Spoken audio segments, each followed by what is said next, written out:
Hey, Prof, how are you? Hi, I'm good. So, you've had some time to think about our discussion about ISO and, how standards work.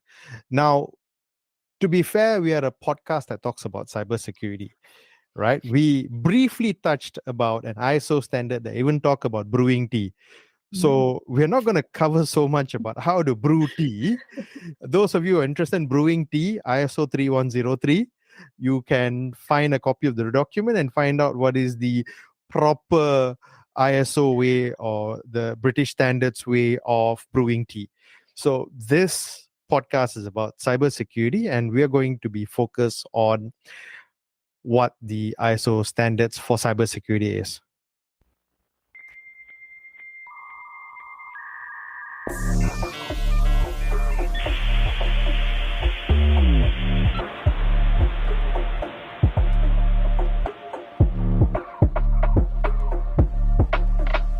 Welcome.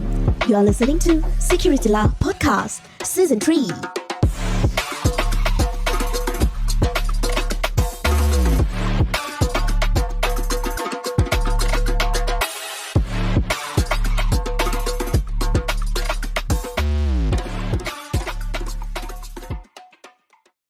So, Prof, what do you have in mind? ISO 27000 series. Okay, that's what we talk about, and we promise that we will go on deeper in the coming episodes. So for now, to start, can you tell us what's the ISO 27000 series documentation? Okay, so the ISO 27000 series or the ISO 27027K is the standards family specifically for information security. All right. So there are two committees who created or who's working together to create these standards. The first one is ISO. The second one is IEC, which is the International Electrotechnical Commission. That's why you will see that in any connotation, it's ISO/IEC 27,000, whatever number that is, right? So these two organizations work together. And within ISO, there's a specific committee called SE27 or the subcommittee number 27 that looks at this specific standards body, right? So if you want to know anything and everything about information security, you zoom into 27,000 series. Now, besides that, there are also two others that I often hear people talk about, which is the 17799 and BS7799. What are they? Okay, so the first standard that was produced by ISO IEC was the 17799, and this was in the year 2000. Now, what happened was that the original cybersecurity standard was fast-tracked from an existing British standard called the BS 7799, which was produced in 1999. So what they did was they took British standards already had standards on information security. ISO took the standards and said, okay, so let's use this. So the first number that they came up with was 17799, so that it mirrors the existing British standards or the BS 1799. Now, what happens is after that, they decided to renumber the ISO standard, gave it its own series, which is the 27,000 series. So originally it was just a one document, and eventually ISO decided that it's too big to be just a single document. There's a whole family of document that's involved, and hence they gave it its own series. So they're mutually complementary? They are derived from British standards. So British standards was the one that actually came up with the original one, which is the 7799. ISO took it up, fast-tracked it, created it into a single document called 17799, and they realized that this is too big, and hence they gave a family to it, which is the 27,000 series. So some standards are standalone, some standards are family. So family meaning that they have corresponding standards that are related to that particular standard. Right. So These two are the only ones. Do we call them standards or families or how? So these are standards 17799, 7799. They no longer exist because these Okay, documents have been taken over by the 27000 series. They've been deprecated, which means I see. it's not in use anymore. So any reference would go back to 27000 series, specifically 27001, and referring to the latest one, which was released in 2022. Okay, so let's go back to 27,000. How many documents are there on this series? Oh, wow. A lot. If you look at the last count, I'm talking about published documents. Published documents close to 60 plus. If I'm not mistaken, from my memory, it should be about 63. And they have a lot more documents. And there are some documents that are not numbered under the 27,000 series. So one of the documents that I personally worked on was on cryptography, and that was under a different number. So that was under the 29,000 series. So I was working on 29192 part 6, which is a subset of that particular document. And one of the things you may find interesting is that ISO documents, for some documents, they will be released as part by part and not as a single large document. The reason is because every time you want to change a certain thing in that particular document, that section is very wide, and you may have different sub-working groups that are working on the contents. So to give the document a little bit more freedom on, rather than modifying the document many times, you break it into parts. So ISO broke it into parts, and they publish each of the parts independently. So one example would be the ISO 27033, which is specifically on network security. You have 27033 part 4, which talks about securing communications between networks using security gateways. That's part 4. And you have part 5, which talks about securing communications across networks using virtual private networks or VPNs. So if you notice, they're both part of network security, but they've been given different part number so that when a change happens, it doesn't affect the whole document. It only affects that particular section. Oh, okay. So, and within on this series, what are the standards there? Oh, that's a lot. I can sit down and sit down and talk about all of it. So let me go through a few which I find that it will be most relevant for most people to know, right? So the first one would be the most important one, which is the 27,001.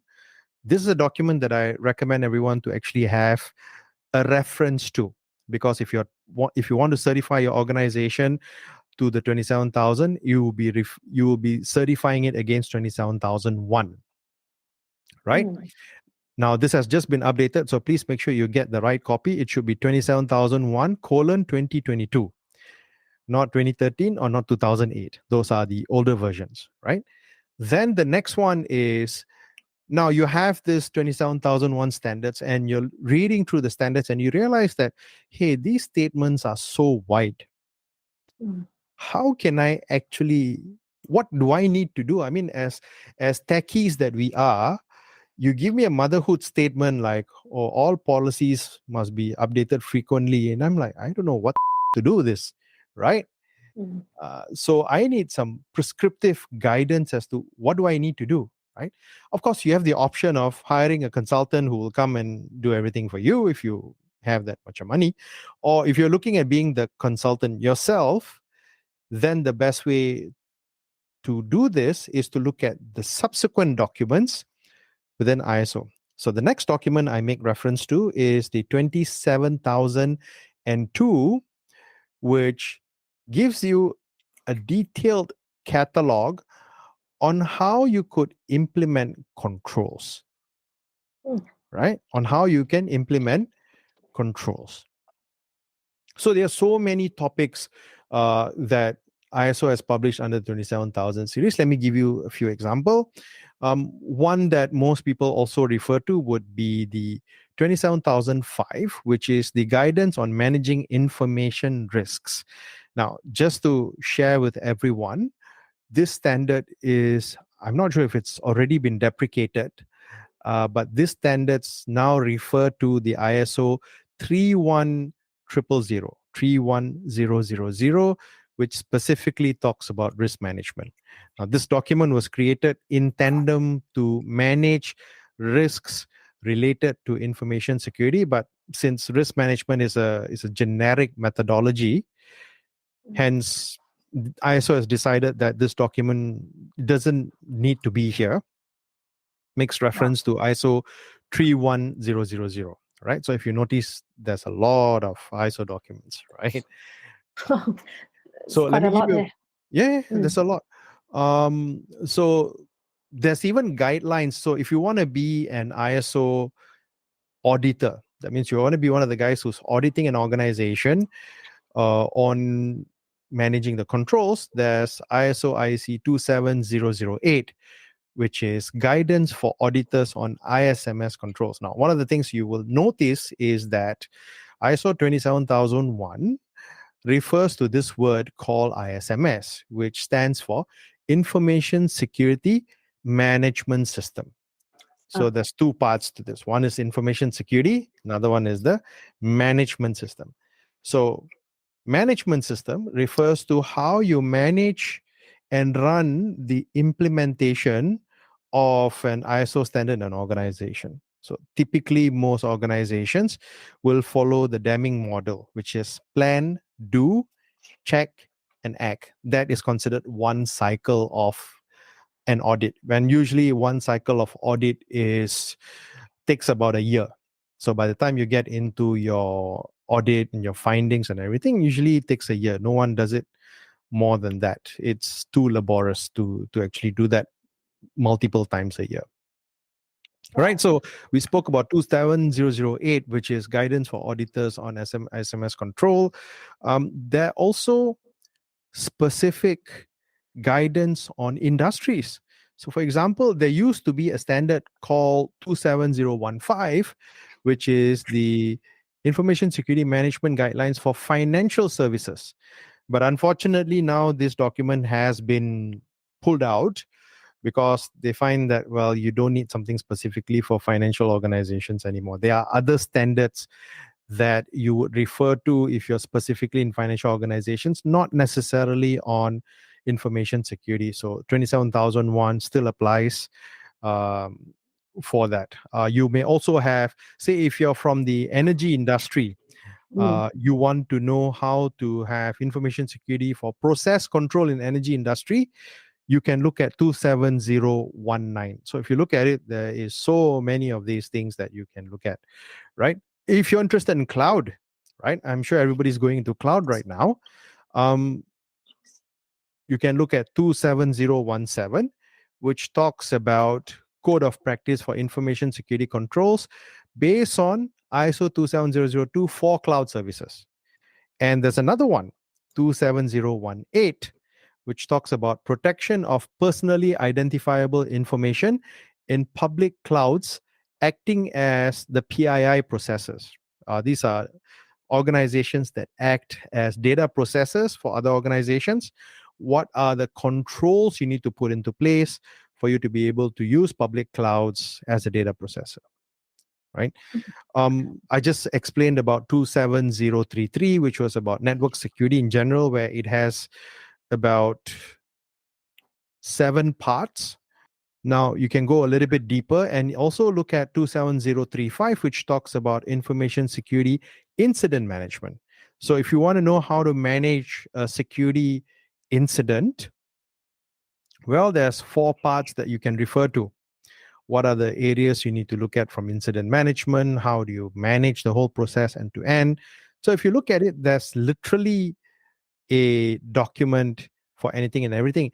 And we can't just talk about information security without touching digital forensics. We spoke about incident response.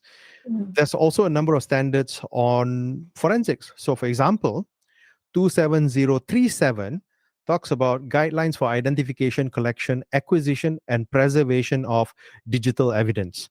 So if you have digital evidence, how do you manage it? How do you collect it? How do you ensure that it meets your local legal requirements?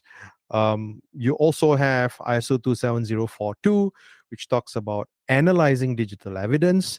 You have ISO 27043, which talks about incident investigation. And one of the key things in digital forensics and acquisition is electronic discovery. ISO 27050, Part 1, Part 2, Part 3, Part 4, all talks about electronic discovery. So if you look at it, I'm actually running out of breath right now. I'm Going long. through each of the ISO standards one after another. Man, that's why I said if you ever have a particular requirement, ISO would definitely have a document for it.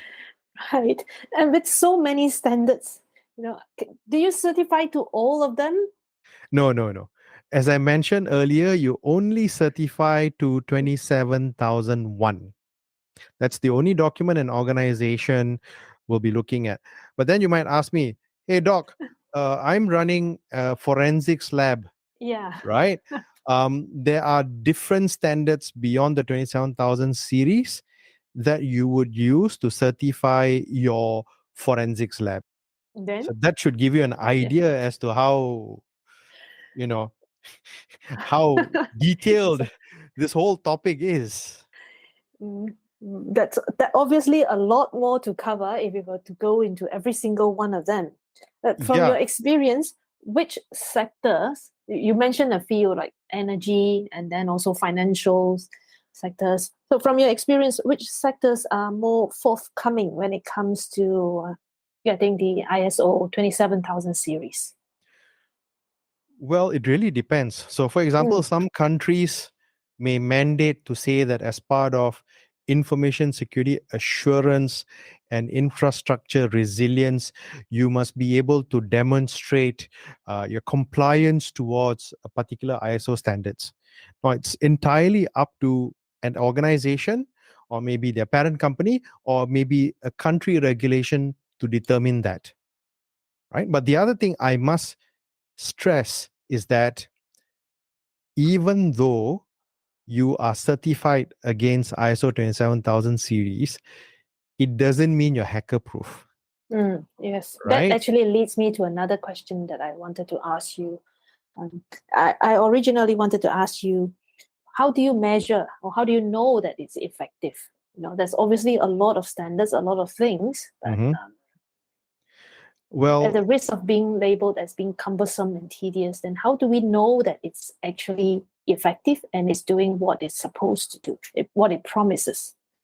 first things first, the standards give you a guide as to what are the things you should be doing. Like I mentioned in the first episode, if the board comes up to you, say, Prof, you're the CISO, and the board comes up to you, how do you know? How can you give me the assurance that you're doing everything necessary to protect our infrastructure? And the answer can be is that we adopt the ISO 27000 series, we practice and we certify ourselves against the standard, and the certification is a proof of how we are committed towards the ISO standards or towards a standard that is globally recognized as a security standard. But I still don't see the connection here. Just because there is a list of guidelines and you've done according, but that itself does not guarantee, and it's not foolproof because it's on paper. How well you do it is another thing, and how effective it is yet another thing. So the effectiveness is proven through the audit because as part of your Deming model, the PDCA, Plan, Do, Check, Act, there's actually two stages of audit. The first stage of audit is your internal auditor. So you need to engage your internal auditors to do the first round of audit against the standards. And usually the way that I've seen after having to certify a few organizations and running some of these audits myself, if the internal audit does a very thorough job of assessing all the controls, checking to make sure the controls are actually being done, then the external auditors may focus on areas which are not focused by the internal auditors, and that would give you a comprehensive view of how well your organization does. So while you may say on paper, yes, I've certified myself, the proof of the pudding comes as how thorough the audit process is. So if you take the audit process very seriously and you really want to show your compliance, then you'll have all the necessary records or details for you to show that this is what we've done for the past 1 year. And the auditor may say that, okay, in the month of June, I'll give an example. In the month of June, can you give me a list of all your staff who has left the organization? Okay, so you get this list. And then you can say that in the month of July, I want to see who has access cards into the building.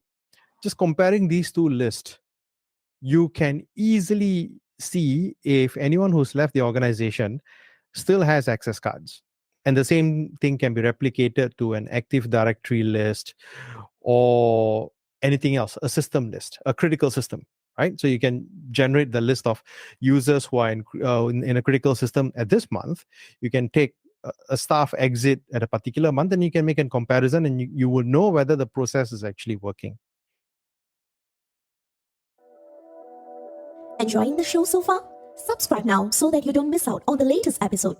We are available on Spotify, Apple Podcasts, Google Podcasts, and many other platforms. Visit podcast.securitylah.asia to get the links to subscribe. Right. So with a thorough audit process, you tend to mitigate a lot of these low-hanging security vulnerabilities, which would help to improve the posture of your organization.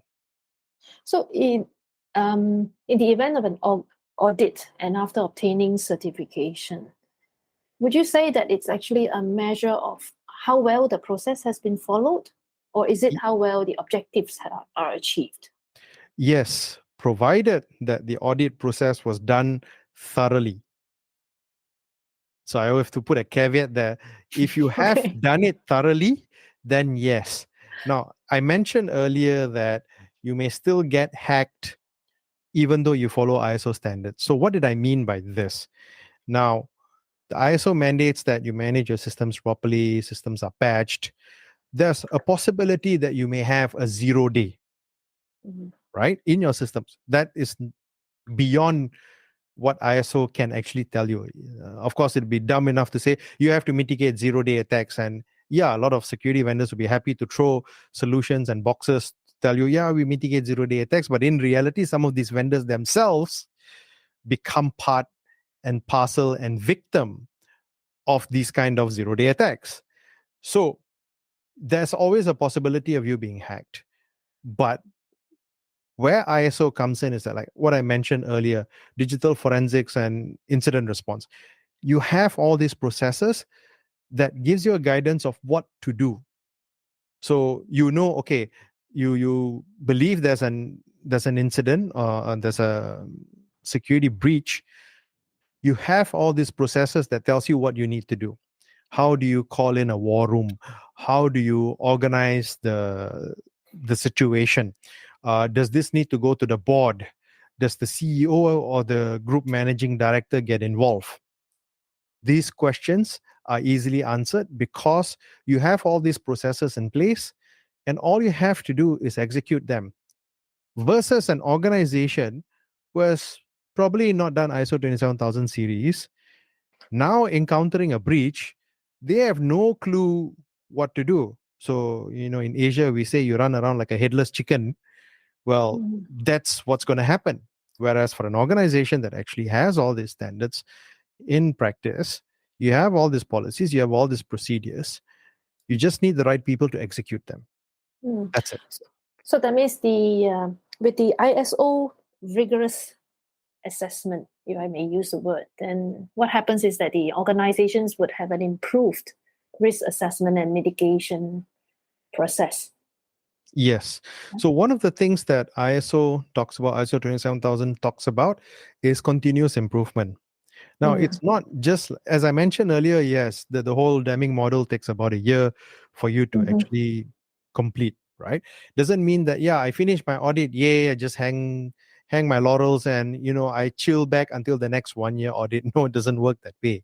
It talks about continuous improvement. You find areas on how you could improve the process, and you do those improvements, because one of the things that you have to demonstrate to the auditors is, how are you looking at continuous improvement, right? Mm. It's not just to say, yes, this the standards today, I met the standards, that's it, done, and I got my annual bonus, because now it's the bonus season for everyone.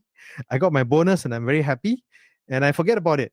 It doesn't work that way, because Mm. continuous improvement is one of the areas of how ISO promotes you to move further ahead in cybersecurity. That's true. And also, as you mentioned in the first episode, one of the reasons we are doing this is because we don't want to be too focused on talking about breaches and stuff like that. But with ISO, how do you connect having ISO certification with the legal consequences of a breach? Well, the Would first that thing help? is, yes, definitely. So the first thing is that you have proper processes for you to ensure that a breach is managed, contained, or eradicated as per the process that you've defined. So, number one is, you are giving an assurance that, yes, breaches may happen, but when it happens, we know how to deal with it effectively, right? There may be lessons learned from the breach, which can later be imported and embedded into the organization as part of the improvement process. And these are all put in as part of an implementation of the standards. So this can be done very easily for an organization that already uses the ISO standards. I think from here we can see that it's not only an effective protection system, the management system, but it also can help in financial growth and benefits to business operations if Yes. implemented correctly. Yes, you're absolutely right. Some organizations, before they engage before doing business with another party, one of the questions they ask, are you ISO 27000 certified? Right? So one of the things that I mentioned in the previous episode is that ISO certifications can both help and can be misleading. Let me explain that statement. One of the requirements for an audit or for you to certify an organization is that you need to define a scope. And the first thing you define the scope is which department or section is going to be audited.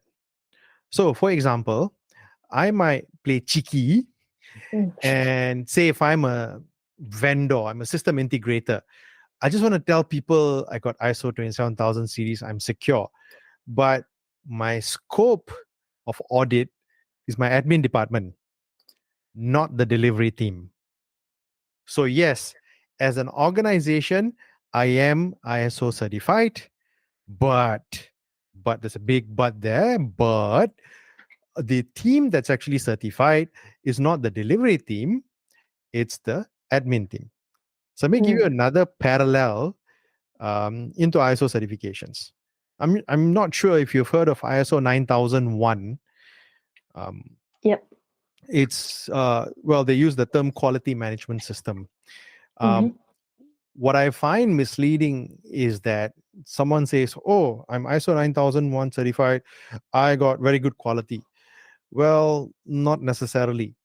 So a parallel about ISO 9001 is that if you produce bad products, ISO 9001 simply says that you produce bad products consistently. If you produce good products, you will produce good products consistently. So And that that's word, misleading. that consistently is what, for example, ISO 9001 is, right? Because we should be clear as to why we are promoting standards, and we should also give the right level of awareness to all our listeners so that you don't get sidetracked. Because while, yes, we are talking a lot about good stuff about what the ISO has, we've also seen in the market how it is used and how it is abused.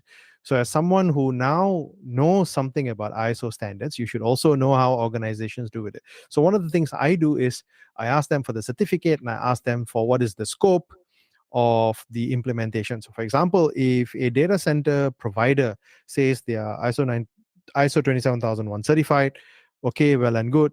Can I know what is your scope of certification? Is it the data center? And if it's the data center, how many data centers are you certifying? So by the way, for ISO 27001, you can also certify locations. And it is, if you're having data centers, it would be good for you to have, if you have multiple data centers, then you should have multiple locations or your data center locations as part of your certification scope. Of course, some people would cheat and say, yeah, I got 3 locations. I implement all my controls in one primary location. So I just, certify this one location and it should be okay. Well, if you're selling services, then it's going to look really misleading because your data may be replicated across different locations, which may have less controls compared to the primary one where you have all of your controls. So that's why I said the scope, the coverage, how extensive is your ISO implementation also makes a differentiating factor, and how it can be used and abused. Yes and no, in the sense that because if you look at ISO 9001, one of the objectives is that it needs to be able to demonstrate that it's able to consistently provide that quality that meets requirements. So therefore, consistently is part of the objective of 9001. You're absolutely right. itself. That's why I said, if you consistently make bad products, you Then still you meet ISO consistently- 9001, right? Then, as part of obviously you're your not QMS, certified if that's the case, isn't it? you see, you might certify and say, ISO 9001, and now we're deviating a little bit into quality management system 9001. You're just saying your parameter says that I must meet these benchmark requirements, and if your benchmark is low, you will definitely meet it, right? If your benchmark is higher, then you may not meet your requirements. And at the end of the day, who defines the numbers to say that, for example, your facial mask that your meeting must have 3 nanometers of filter and all that? You might say, okay, forget about 3 nanometers, make it 5 nanometers. We'll just market it as KF94 mask. We don't have to tell people how detailed we do. As far as QMS is concerned, your parameter says 5 nanometers. You will still meet 5 nanometers because your QMS says so. That's why I said you can meet consistently poor quality. That's why I say consistently poor quality. Then it wasn't right to begin with. That's why I say quality, not doesn't say good quality or bad quality, right? So the point to say is that, I mean, I know we're deviating a bit into 9000 series, but it is something that organizations or people who understand ISO need to know. Because just because you have ISO certification, now what are the gotchas or the catch? So now, Prof, if you're looking at an organization that says they're ISO certified, you know what to look for. Well, we have to do an audit to know. All right. Well, technically, you don't have to do an audit, but if you just look at their certification documents, their scope, and all that, they'll give you a clear idea. It'll tell you which section is being audited. What is the certification scope? What is inclusive? What is exclusive? And from there, you can identify, this is okay or this is not good. Yeah. I think what's good about the ISO is that they are usually generic, not vendor specific. Exactly. You're absolutely right. So that's one of the things I love about ISO standards. You just hit the nail right at the spot, which I forgot to cover, is that there is no specific technology that ISO says you must have. You decide. So you may have a chicken brand firewall or a duck brand firewall or a geese brand firewall, perfectly fine. Yeah. As long as you can demonstrate. Correct. So it's definitely a matter of poor decisions or poor choices, not so much the fault of the standard.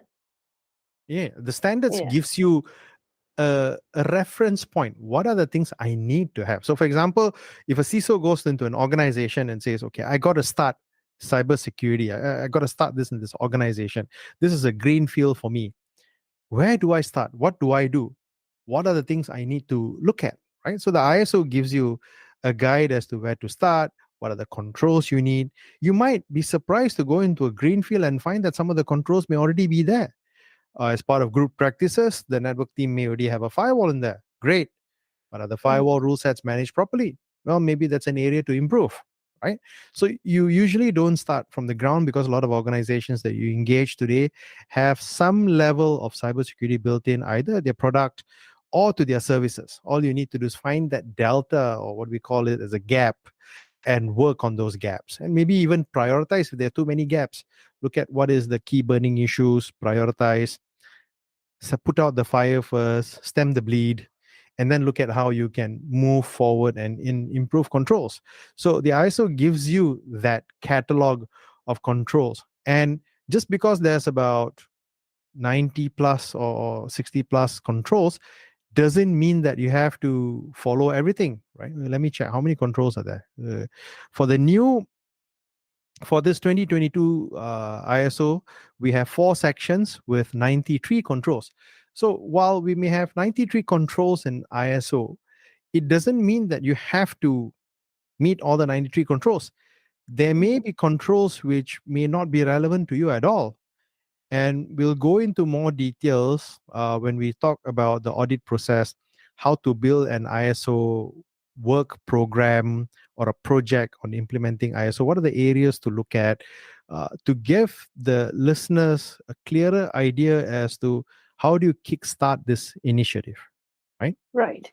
And as you said, I think it is possible to still suffer from a breach or any other form of attacks, even though there is compliance to the ISO standards. Because if the risk assessment is flawed, then definitely there won't be sufficient security in the organization. But on top of that, I think we can also look at the culture of understanding the value of this certification in the organization. And for that to happen, it requires management commitment as well as individual responsibility throughout the entire organization. Otherwise, having the standards alone, it will only give a best practice framework, but it may not go very far in terms of achieving the objectives and effectiveness of what it's intended for.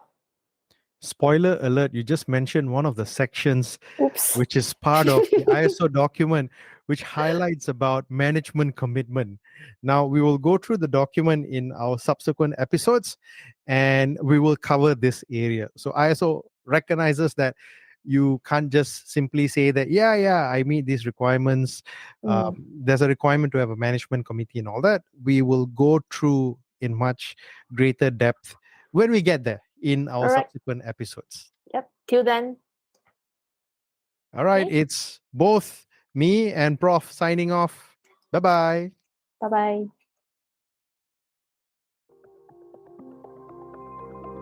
Thanks for joining us this week on SecurityLAH. Make sure to visit our website at SecurityLAH.Asia, where you can subscribe to the show in iTunes, Spotify, or via RSS so you'll never miss a show.